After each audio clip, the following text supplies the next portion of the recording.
Queridos irmãos, o ano era 1775. Um grande terremoto seguido de uma tsunami se abateu sobre a capital portuguesa e aconteceu ali talvez uma das maiores tragédias naturais, porque logo após aquele terremoto, logo após aquela tsunami, um incêndio irrompeu nos bairros de Lisboa e destruiu praticamente 90% da capital.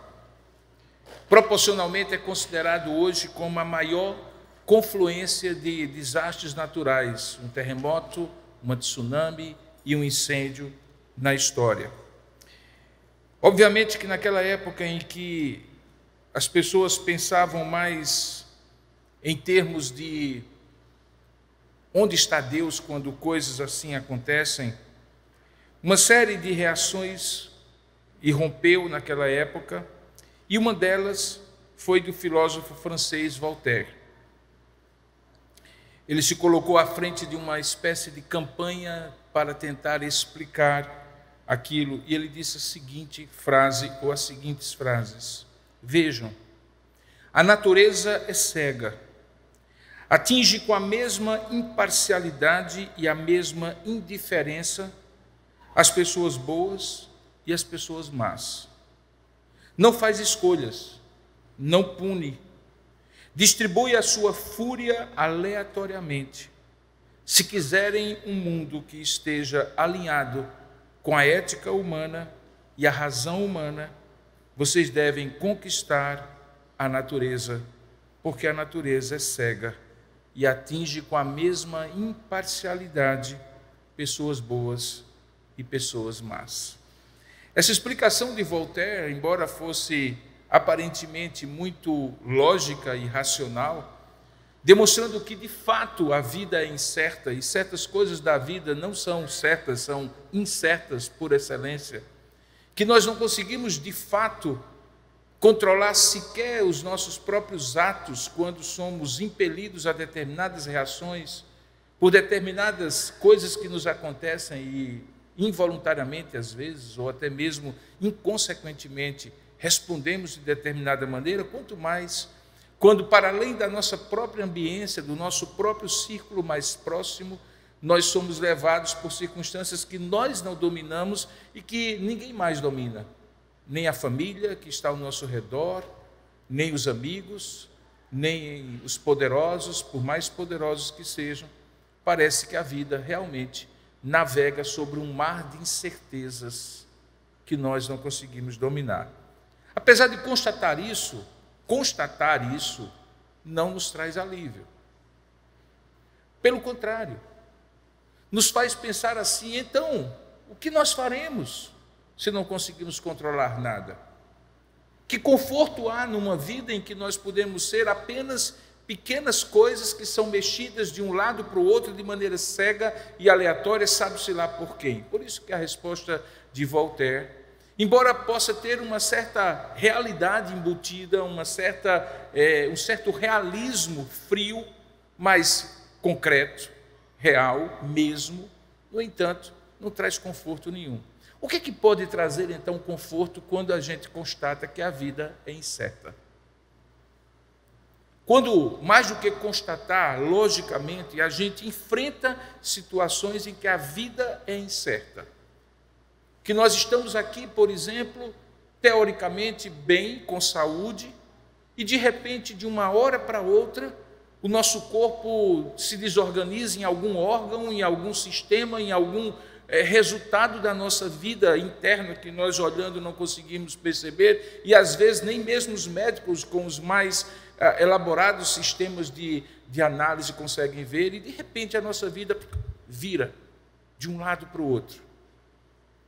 Ou quando de repente nós acabamos de falar com alguém, segundos depois nós recebemos a notícia de que esse alguém se foi. Ou acabamos de fazer um negócio, e entre o momento em que fechamos o negócio e vamos ao cartório para registrar, pessoas mudam de opinião e aquilo que estava certo e garantido, de repente, ao invés de lucro, de benefício, pode nos dar um grande prejuízo para o qual nós teremos a vida toda para nos arrepender de ter feito. Não é assim a vida? Você já passou por situações assim? Eu já passei. Certamente quase todos, se não todos aqui, já passaram por circunstâncias em que a gente procura firmeza no pé e de repente descobre que está sobre uma vida incerta, líquida, passageira, incontrolável. O que nos dá esperança, segurança numa vida incerta? Eu gostaria de convidá-los a ler 2 textos da palavra de Deus e junto com você fazê-los dialogar, conversar um com o outro. Um na antiga aliança do Antigo Testamento, que é o Salmo 124. E outro no Novo Testamento, na Nova Aliança, que é o texto de Romanos capítulo 8. E eu gostaria de lê-los conjuntamente, um após o outro, e você, por favor, nos acompanhe em busca daquilo que pode nos dar certeza no mundo incerto, aquilo que pode nos dar segurança e esperança no mundo desesperador. Esse é o desejo que Deus fale ao nosso coração, nos levando a entender que a resposta a isso é o livramento do Senhor. Diz assim a palavra de Deus no Salmo 124. Um cântico de romagem, um cântico de peregrinação que Davi compôs. Não fosse o Senhor que esteve ao nosso lado, Israel que o diga. Não fosse o Senhor que esteve ao nosso lado, quando os homens se levantaram contra nós e nos teriam engolido vivos, quando a sua ira se acendeu contra nós. As águas nos teriam submergido e sobre a nossa alma teria passado a torrente. Águas impetuosas teriam passado sobre a nossa alma. Bendito o Senhor que não nos deu por presa aos dentes deles. Salvou-se a nossa alma como um pássaro do laço dos passarinheiros. Quebrou-se o laço e nós nos vimos livres. Pois o nosso socorro está em o nome do Senhor, Criador do céu e da terra. Agora vá comigo para o texto de Romanos capítulo 8, onde nós vamos ler nesse magistral capítulo escrito pelo apóstolo Paulo, inspirado pelo Espírito Santo, alguns versículos, particularmente a partir do verso de número 26. Diz assim a palavra de Deus, Romanos 6, 26. Também o Espírito semelhantemente nos assiste em nossas fraquezas, porque não sabemos orar como convém, mas o mesmo Espírito intercede por nós sobremaneira, com gemidos inexprimíveis. E aquele que sonda os corações sabe qual é a mente do Espírito, porque segundo a vontade de Deus é que ele intercede pelos santos. Sabemos que todas as coisas cooperam para o bem daqueles que amam a Deus, daqueles que são chamados segundo o seu propósito. Porquanto aos que de antemão conheceu, também os predestinou, para serem conformes à imagem de seu Filho, a fim de que ele seja o primogênito entre muitos irmãos. E aos que predestinou, a esses também chamou, e aos que chamou, a esses também justificou, e aos que justificou, a esses também glorificou. Que diremos, pois, à vista destas coisas? Se Deus é por nós, quem será contra nós? Aquele que não poupou o seu próprio Filho, antes por todos nós o entregou, porventura não nos dará graciosamente com ele todas as coisas? Quem intentará acusação contra os eleitos de Deus? É Deus quem os justifica. Quem os condenará? É Cristo Jesus quem morreu, ou antes quem ressuscitou, o qual está à direita de Deus e também intercede por nós. Quem os separará do amor de Cristo? Será tribulação, ou angústia, ou perseguição, ou fome, ou nudez, ou perigo, ou espada? Como está descrito, por amor de ti, somos entregues à morte o dia todo. Fomos considerados como ovelhas para o matadouro. Em todas estas coisas, porém, somos mais que vencedores por meio daquele que nos amou. Porque eu estou bem certo de que nem a morte, nem a vida, nem os anjos, nem os principados, nem as coisas do presente, nem do porvir, nem os poderes, nem a altura, nem a profundidade, nem qualquer outra criatura poderá separar-nos do amor de Deus que está em Cristo Jesus, o nosso Senhor. Amém. Louvado seja Deus. Curva a sua cabeça, vamos rogar ao Senhor que nos ilumine a mente e o coração, para que possamos compreender o que Ele quer nos ensinar nesta noite. Ó Deus amado e querido Pai, nós louvamos e bendizemos o Teu nome, porque Tu és um Deus bom e gracioso para conosco. Tu és o Deus que cuida de nós, apesar da incerteza da vida, e certamente desejas nesta noite, de maneira muito especial, reafirmar essa verdade aos nossos corações, para o conforto e consolo da nossa alma, para o encorajamento da nossa vida diante das circunstâncias que não controlamos. E se esta é a Tua mensagem, conforme lemos na Tua palavra, que o nosso entendimento possa ser ampliado, compreendido, sem nenhuma reserva ou resistência, que eventualmente possa estar na nossa racionalidade ou na nossa incredulidade. Pelo contrário, Pai, rogamos que nesta hora o Senhor abra o nosso entendimento e fale conosco, a cada um de nós, de acordo com a necessidade e circunstância que nós estamos passando, para demonstrar o livramento do Senhor como a Tua resposta à incerteza da vida. É isso que nós oramos e Te agradecemos, em nome e para a glória do Senhor Jesus. Amém.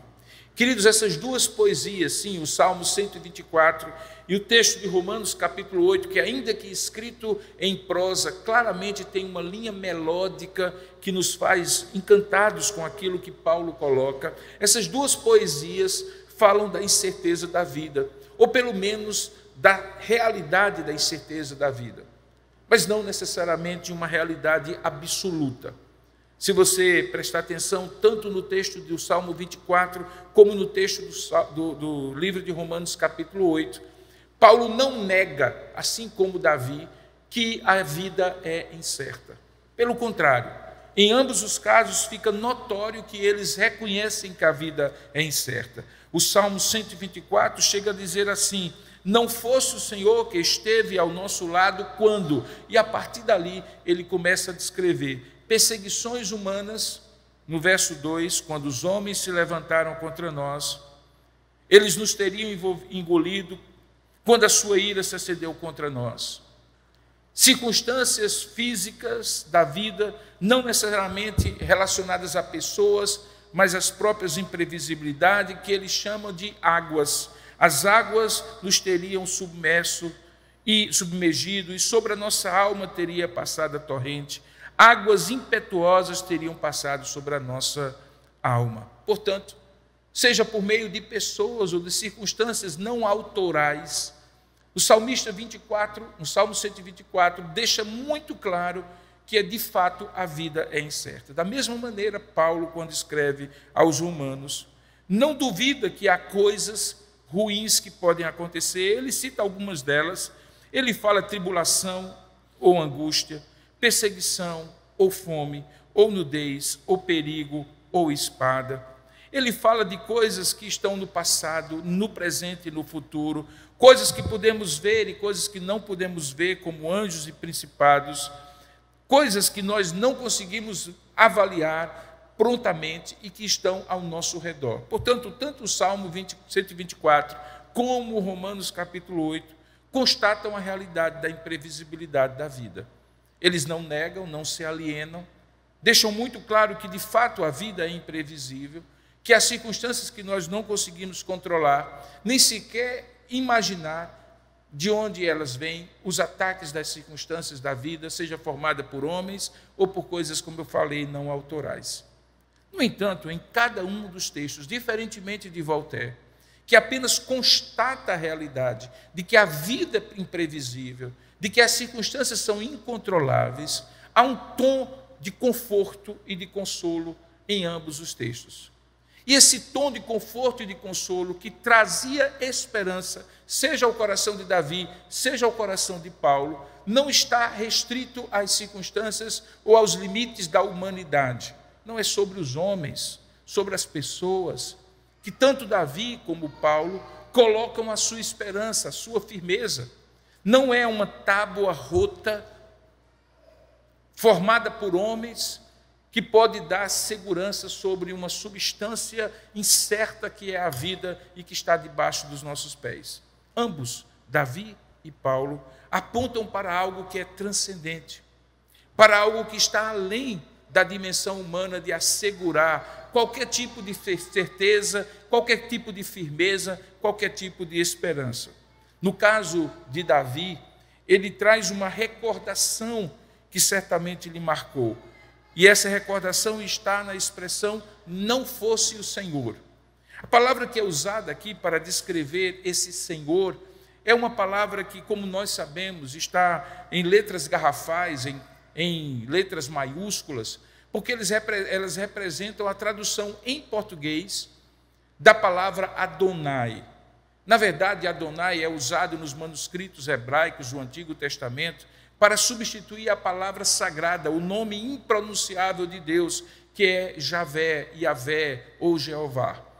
Com medo de não santificarem o nome do Senhor, tomando o nome de Deus em vão, os judeus começam então, à medida em que vão fazendo as cópias dos manuscritos originais, a substituir a palavra Yavé, o tetragrama, a palavra sagrada de Deus, pela palavra Adonai.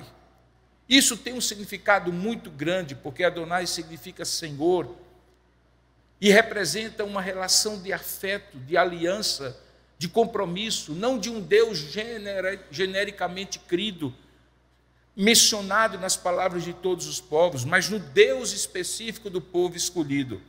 Enquanto para falar de Deus de maneira genérica, eles usavam a expressão Elohim, ou El, no singular, para falar do Deus da aliança, eles falavam a palavra Adonai, o Deus que intimamente se relacionava com eles, que tinha compromisso com eles, que tinha firmado na sua fidelidade e na sua bondade o cuidado, a proteção, a provisão e a direção para com o seu povo.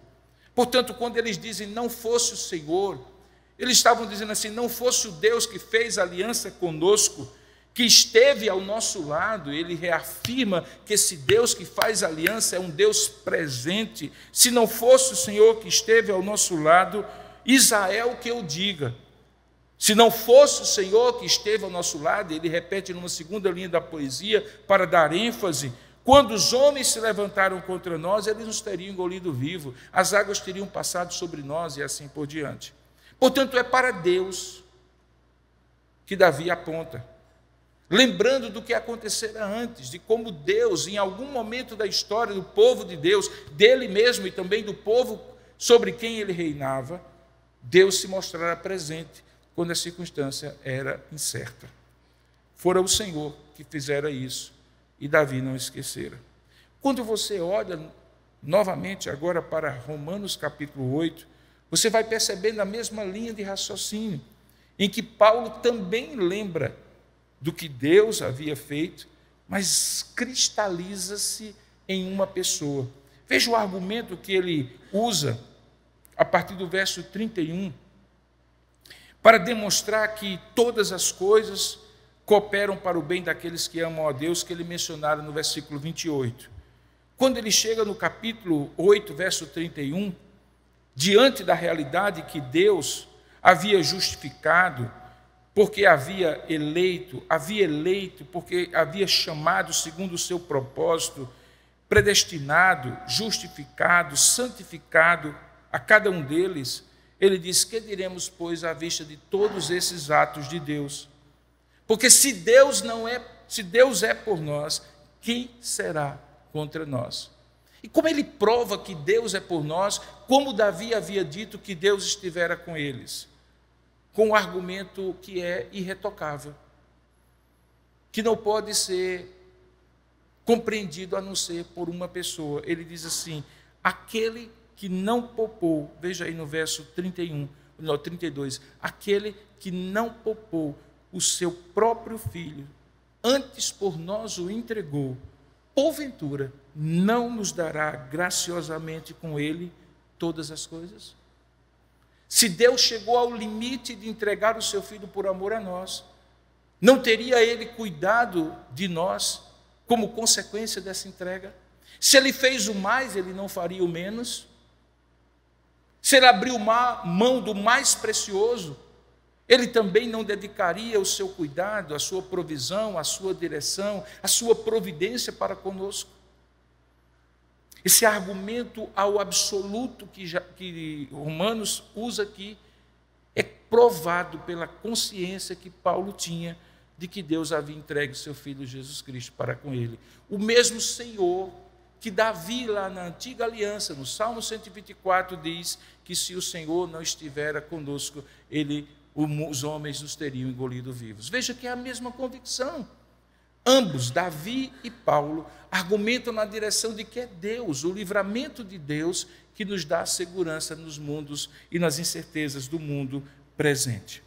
Por isso, Paulo confirma dizendo assim, que em todas essas coisas, nós somos mais que vencedores por meio daquele que nos amou, não por algum sentimento, ou força humana, ou competência humana, de driblar as circunstâncias da vida, de maneira inclusive estoica, resistir de maneira resiliente aos sofrimentos da vida, porque obviamente, por mais existente que qualquer um de nós seja, em algum momento, nós quebramos diante das circunstâncias da vida. E apesar disso, ele aponta para o Senhor e diz, é o Senhor que, por meio de quem nos faz mais do que vencedores. E confirma isso dizendo que nem a morte, nem a vida, nem anjos, nem principados, nem coisas do presente, nem do porvir, nem os poderes, nem a altura, nem a profundidade, nem qualquer outra criatura poderá separar-nos do amor de Deus que está em Cristo Jesus, nosso Senhor. Portanto, o que faltou a Voltaire, no seu realismo de constatar que a vida é de fato incerta, foi a fé de que na vida incerta, a única certeza certa é a presença de Deus por meio do seu Filho, Jesus Cristo.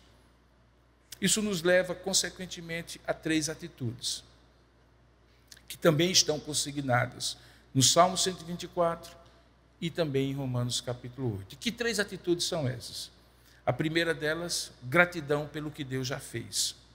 Isso fica muito claro no Salmo 124, quando ele diz assim, bendito o Senhor que não nos deu por presa aos dentes deles. Bendito o Senhor que salvou-se a nossa alma, como um pássaro do laço dos passarinheiros, quebrou-se o laço e nós nos vimos livres, porque o nosso socorro está em o nome do Senhor, Criador do céu e da terra.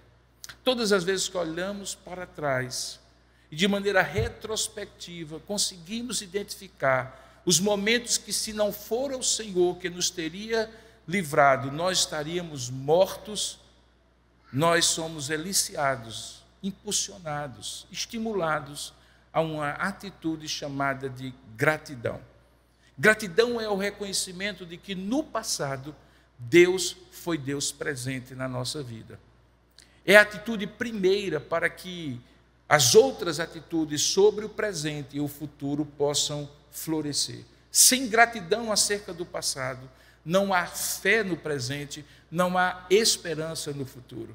Porque se você não consegue reconhecer nos pequenos ou grandes atos de Deus realizados na sua vida pelos tempos passados, que se não for o Senhor, você estaria tragado por circunstâncias que você não controlou, você jamais conseguirá compreender no presente, discernir no presente o cuidado de Deus em meio às circunstâncias difíceis que você está passando. Porque no meio das circunstâncias, irmãos, as nossas emoções nos traem. No meio da incerteza do dia a dia, o nosso olhar se desvirtua. Em meio aos momentos difíceis que enfrentamos, o nosso coração se abate. Se não houver dentro de nós um repertório espiritual pautado pela gratidão, de nos exercitarmos em olhar para trás e vermos, agora sim com um distanciamento emocional, que o tempo nos permite ter, que foi o Senhor que nos livrou, nós não podemos, no presente, fazer isso no meio do redemoinho das circunstâncias que nós não controlamos. Portanto, a primeira atitude decorrente disso é uma atitude de gratidão. Exercitar a gratidão fortalece a sua fé no presente. Exercitar a gratidão lhe faz ver Deus presente, quando as circunstâncias presentes não lhe permitem ver nada, apenas a sua solidão e incerteza diante da luta da vida. Portanto, gratidão não é apenas você dar a Deus a glória devida, é você fortalecer também o seu coração com a presença de Deus na sua vida reconhecida no passado. Gratidão é fazer ao contrário do que o nosso olhar costuma fazer, de só ver coisas ruins elencadas na linha do tempo da nossa existência.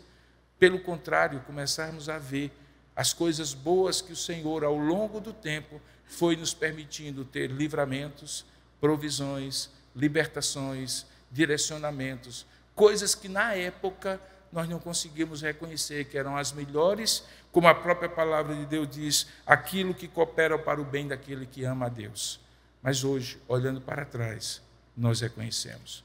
Portanto, exercita a sua gratidão. Mas tanto Davi como Paulo também nos ensinam uma segunda atitude, que é a fé diante do presente, da circunstância que nós estamos vivendo. Se você olhar tanto o argumento de Paulo como o argumento de Davi, começando por Davi, no Salmo 124, ele deixa isso muito claro.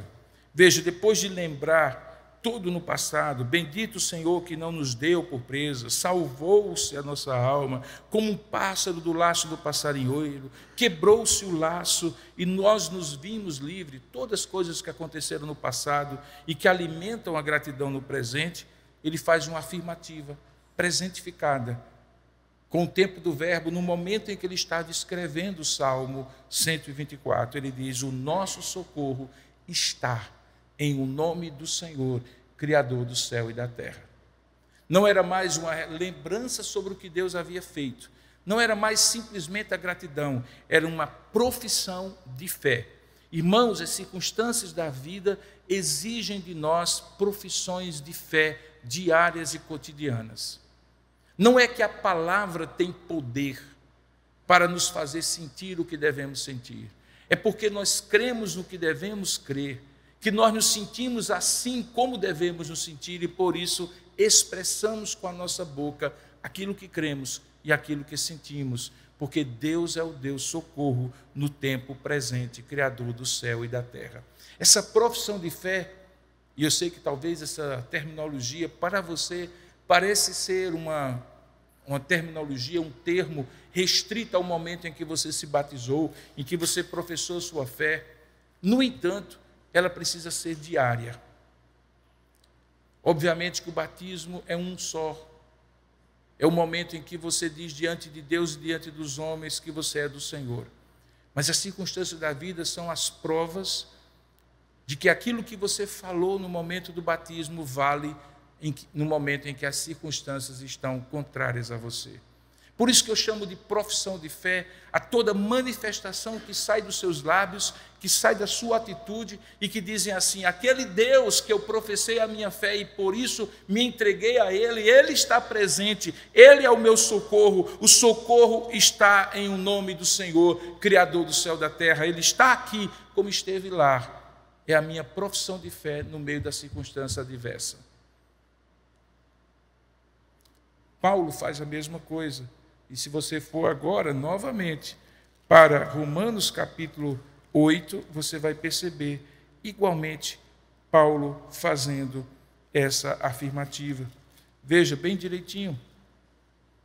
Ele diz que aquilo que ele havia feito, ou que Deus havia feito, desculpe, quando de antemão conheceu, predestinou, e veja, tudo está no passado, para que nós fôssemos feitos à imagem de Deus, a fim de que Ele fosse o primogênito entre muitos irmãos. Aquele que Ele predestinou também chamou, e o que chamou a esse também justificou, e ao que justificou, a esses também glorificou.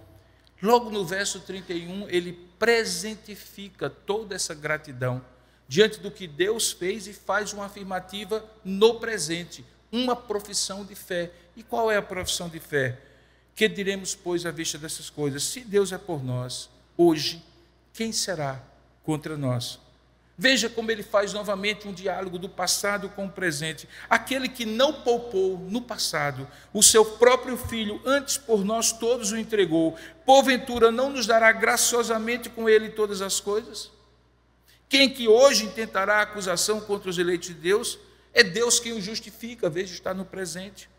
Quem os condenará é Cristo quem morreu, antes quem ressuscitou, o qual está à direita hoje de Deus e também intercede por nós hoje. Gratidão estimula a fé no presente. E fé precisa ser praticada. Eu costumo fazer uma comparação bem simples, em que todos nós nascemos com a mesma quantidade de ossos e de músculos. O que faz alguém ser mais forte ou mais raquítico não é a quantidade de músculo, é o exercício que esse músculo é levado a fazer. Quando ele se robustece, cresce e se torna mais forte. Nós não precisamos de mais fé, nós precisamos de uma fé mais exercitada. O exercício da fé é o reconhecimento em gratidão do que Deus fez, a confiança de que se Ele fez no passado, Ele, de maneira consistente, imutável, continuará fazendo no presente, e por isso, hoje, eu continuo dizendo: o Senhor é o meu libertador, Ele é o libertador da minha vida, como foi no passado. E então a fé e a confiança no presente se tornam tão fortes quanto a reminiscência da gratidão no passado, quando reconhecemos o que Ele fez na nossa vida. Mas tanto Davi como Paulo vão para uma terceira atitude, que eu estou chamando de esperança. É quando eles projetam para o futuro aquilo que eles estão, com certeza, vivendo no presente, mas que certamente no futuro será consumado. Veja o que Paulo diz no versículo 37. Em todas estas coisas, ele havia referido-se a todas aquelas lutas que não teriam sido capazes, não tinham sido mesmo, de separá-los do amor de Deus: tribulação, angústia, perseguição, fome, nudez, perigo ou espada. Ele diz: em todas estas coisas, porém, nós somos mais que vencedores por meio daquele que nos amou. Porque eu estou bem certo, veja, de que nem a morte, nem a vida, nem os anjos, nem os principados, nem as coisas do presente, nem do porvir, nem dos poderes, nem a altura, nem a profundidade, nem qualquer outra criatura poderá, mesmo no futuro, separar-nos do amor de Deus que está no presente e continuará a estar no futuro em Cristo Jesus, nosso Senhor. A esperança, como eu já disse aqui na igreja, é como se eu pegasse a fé, comparando-o a um elástico, e puxasse até a sua extensão total. E ao invés de ele ficar relaxado, ele continuaria com a mesma capacidade de, no presente e no futuro, demonstrar o seu vigor, de retrair-se e estender-se. Esperança é fé projetada no futuro. Assim como fé é gratidão trazida do passado. Por isso que gratidão se projeta para o passado, fé nós temos no presente e esperança nós projetamos no futuro. E todas elas são atitudes de quem crê que nas incertezas da vida o Senhor é o nosso socorro, Ele tem sido a nossa ajuda. Então, nas incertezas da vida, por favor, não busque em si mesmo alguma firmeza. Em algum momento, certamente, você vai ter que ter atitudes firmes. A palavra de Deus nos diz que no dia da angústia, se o teu coração for abatido, a tua força é pequena. É verdade. Precisamos ser pessoas que tenham atitudes de coragem. Mas há momentos em que a coragem nos falta, em que as circunstâncias nos negam qualquer razão para animar-se. E que nossa leitura realista, se não nos alienarmos, nos mostra que o prognóstico não é bom, que as coisas estão maiores do que nós podemos suportar. Por isso que a nossa força não basta, por isso que nós não conseguimos encontrar em nós uma certeza absoluta que nutra a nossa confiança de que as coisas podem mudar, somente porque nós queremos, ou porque nós temos poder de fazê-lo. Também não olhe para as pessoas, porque ainda que as pessoas possam ajudá-las, elas também têm os seus limites. Para elas, a vida também é incerta. Elas também têm que, de alguma maneira, entender, compreender e lidar com as incertezas das suas próprias vidas. É difícil quando você já tem um fardo pesado sobre os seus ombros, ser fonte de encorajamento para outros cujos ombros também estão vergando debaixo de fardos que cada um carrega. Podemos nos ajudar, sem dúvida, mas não podemos dar certeza aos outros, assim como não podemos dar certeza a nós. Para quem nós iremos recorrer? Em outro salmo, o salmista aponta de maneira muito clara. Ele diz: eleva os meus olhos para os montes, de onde me virá o socorro. Ele diz: o meu socorro vem do Senhor que fez os céus e a terra. Perceba, é Deus acima de tudo e acima de todos que nos dá segurança nas incertezas da vida. Talvez nesse momento seja o instante em que você precisa professar essa fé, relembrando que Ele foi assim no passado, de que Ele continua assim no presente e de que Ele permanecerá assim no futuro. Lembrando com gratidão, professando a sua fé com confiança e tendo a expectativa cheia de esperança de que em todas as coisas você é mais do que vencedor em Cristo Jesus. O que é que isso diz a respeito de você? Eu não sei. Eu não sei. Eu sei o que diz respeito a mim. Eu sei as lutas que nesses dias Deus tem me permitido enfrentar, passar, limitações que chegam, obviamente, com coisas e circunstâncias que nós não controlamos, soluções que não temos para dar e temos que nos conformar com aquelas limitações que a vida nos impõe, seja por questões de saúde ou de idade, ou de circunstâncias que nós não conseguimos controlar. Quando olhamos ao nosso redor e temos pessoas que de uma forma ou de outra dependem de nós e que nós poderíamos dar como se fosse numa varinha de condão uma solução, mas nós não conseguimos, porque não conseguimos para nós e muitas vezes não conseguimos para os outros também. De onde virá o socorro? O nosso socorro vem do Senhor que fez os céus e a terra. Por isso eu lhe convido a largar-se aos pés do Deus que cuida de você. Eu não sei a sua circunstância, eu não sei a circunstância daqueles que você ama e que estão ao seu redor, mas Deus sabe. E Deus lhe convida a olhar para o passado e dizer: se o Senhor não estiver aqui, se o Senhor não for conosco, a confiar e professar essa fé no presente e a ter a esperança de que o Deus que é o mesmo ontem, hoje e eternamente haverá de continuar sendo o seu socorro. Vamos orar juntos por isso? Curva a sua cabeça, feche os seus olhos, coloque sua vida diante do Senhor. Eu não sei exatamente com que circunstância você está sabendo ou está tendo que lidar, mas Deus conhece. Poucos minutos antes de vir para cá, eu recebi um telefonema do hospital. Minha irmã tem passado por 3 ou 4 dias de muita luta com a saúde e estará sendo submetida a uma cirurgia exatamente agora, por volta de 7h30, daqui a alguns minutos. E está ali com o esposo, sem saber exatamente o que vai acontecer, porque obviamente os exames que foram feitos não foram decisivos, não foram conclusivos, e haverá um vídeo diagnóstico e aí uma intervenção. Então eu gostaria que você orasse também, colocasse a vida de Juliana, minha irmã, nas suas mãos. Eu também hoje recebi uma mensagem para que nós oremos pelo pequeno Daniel, filho de uma prima de uma irmã nossa aqui da igreja, que também está com um quadro severo de bronquiolite e que precisa da intervenção do Senhor, o pequeno Daniel, e nós vamos orar por ele.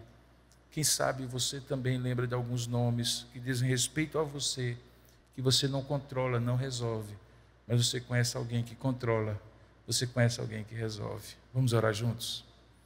Ó Deus amado e querido Pai, em nome do Senhor Jesus, nós nos aproximamos de Ti, Senhor, com a certeza de que pela Tua graça e misericórdia, o Senhor tem sido bom para conosco. Tem nos dado, ó Deus, livramentos, soluções, curas, intervenções benditas na nossa vida, nas nossas circunstâncias. que no passado eram sombrias, que eram imprevisíveis e incontroláveis, e que nós podemos hoje olhar e dizer assim: o Senhor nos livrou, o Senhor nos deu vitória, apesar de nem sempre as coisas acontecerem como nós na época gostaríamos que acontecessem, mas aqui estamos olhando para trás em gratidão a Ti. Queremos também professar hoje pela fé que porque Tu és quem Tu és e que Tu não mudas, Tu és o mesmo ontem, hoje, eternamente, e nós queremos confiar aqui hoje, nas nossas lutas presentes, lutas de cada um de nós, lutas de Daniel, lutas de Juliana, lutas dessas famílias e de cada um de nós. O Senhor continua sendo o nosso socorro, Tu continua sendo o Criador do céu e da terra, e por isso professamos a nossa fé e nos entregamos não à sorte das circunstâncias, mas ao controle poderoso e bondoso do Senhor na nossa vida, hoje, aqui, agora. Isso nos estimula, Senhor, a esperar com segurança, a projetar a nossa fé para todo o futuro que nós ainda mais não controlamos, porque não sabemos o que nos virá, mas sabemos com quem estaremos nessa jornada. Porque o Senhor certamente não nos garante que a viagem será tranquila, mas nos assegura que o porto será seguro. E esse porto seguro é o que nos estimula a esperança. Por isso eu te peço, visita cada coração que aqui está. Cada nome que nós mencionamos, Daniel, sua família, Juliana, sua família, aqueles que nos vêm à mente, ao coração agora, sejam parentes, sejam amigos, irmãos da igreja, ou mesmo as nossas próprias situações de vida, nós as colocamos diante do Senhor e pedimos: Deus, tenha misericórdia, assegura o que é inseguro, dá certeza ao que é incerto, sustenta aquilo que está em tribulação, luta e provação, porque nós confiamos no Senhor, sabemos que todas as coisas cooperam para o bem daqueles que amam a Deus e que são chamados segundo o teu propósito. É assim que nós te oramos e te agradecemos, em nome e para a glória do Senhor Jesus. Amém e amém.